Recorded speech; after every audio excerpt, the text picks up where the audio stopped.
Rising Rock was an opportunity for us to take the skills classes in the communication department and build a storytelling team from that group.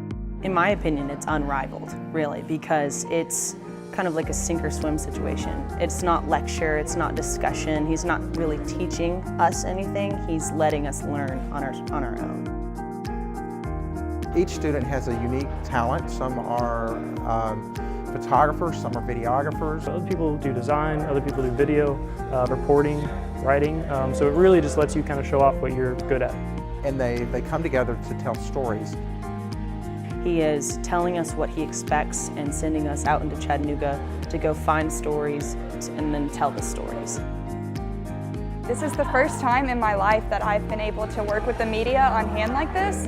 So to be able to see the video production and the photography behind everything and just all of the setup and teardown, it's really cool to me because all I've ever been is a writer. So now I get to see what it's like from different angles, and I'm starting to fall in love with other areas. It's not really structured, and I think that's really, really important, for our development as students wanting to go in media.